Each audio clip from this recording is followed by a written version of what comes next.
Hello, नमस्कार।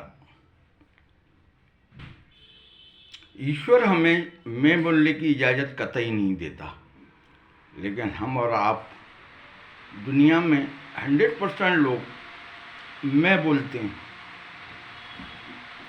मैं नहीं बोलना चाहिए, क्योंकि गीता में भी कृष्ण जी ने कहा अर्जुन से कि अगर आप मैं बोलते हो तो निश्चित ही आपका पतन है। अर्जुन ने कृष्ण से कहा कि फिर हम क्या बोलें? तब कृष्ण ने कहा कि आप हम बोलने के अधिकारी हैं, मैं आप एकल हैं। अगर आप युद्ध में जाते हैं तो निश्चित परास्त हो जाएंगे। हम में एक यूनिटी है। और व्यवहारिक जिंदगी में अगर हम बोल के हम कोई भी शब्द बोलते हैं, उसमें शालीनता झलकती है। मैं में अभिमान और हम में स्वाभिमान दोनों ही झलकते हैं। जब कयामत आती है तो लोग ईश्वर को याद करते हैं, परेशानियां बढ़ जाती हैं तो शायद 100% लोग ईश्वर की तरफ जाते हैं। ईश्वर देखने की वस्तु नहीं है, ईश्वर महसूस करने की वस्तु है। इसीलिए कृष्ण जी ने कहा था कि संसार में जो भी घटता गुजरता है वो सब एक है, और इस एक का मालिक मैं हूं, और मैं के ऊपर सिर्फ मेरा अधिकार है। अगर तू मैं बोलता है तो तेरा पतन निश्चित है। अगर जिंदगी में हमें ईश्वर को प्राप्त करना है, तब हमें उसे समर्पित करना होगा अपने को। जिस तरीके से एक बीज जब पौधा बनता है तब उस अपना अस्तित्व खो देता है। आप कभी पौधे को उखाड़िएगा तो आपको बीज नजर नहीं आएगा, उसका कोई अस्तित्व नजर नहीं आएगा। एक वृक्ष, एक पौधा आपको नजर आएगा। इसी तरीके से अगर हम ईश्वर में विलीन हो जाते हैं, जब हमारा माथा जमीन पे आ जाए, तब हमें अपना वजूद खो देना चाहिए।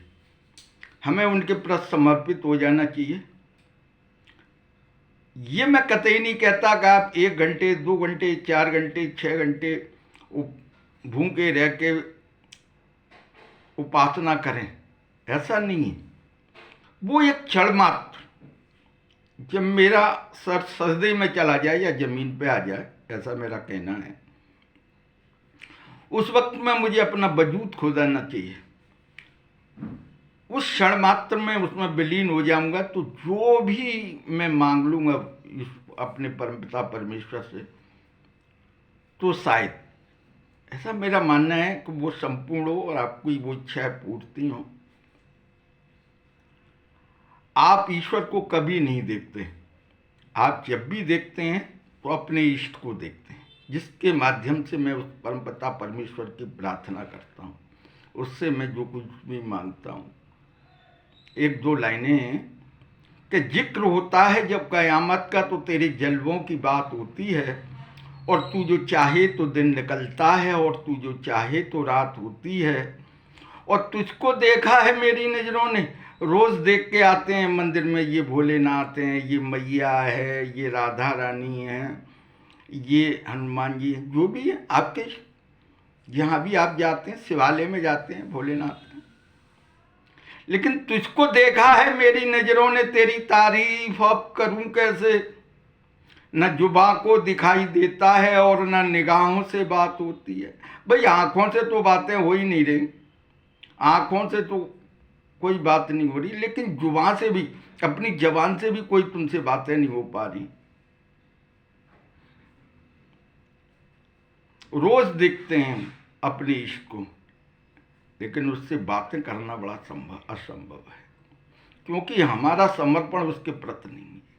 अगर हम सजदे में चले जाएं और अपना समर्पण दें, अपना वजूद खो दें, तो शायद, ऐसा मेरा मानना है कि ईश्वर आपकी कामना पूर्ति करेगा।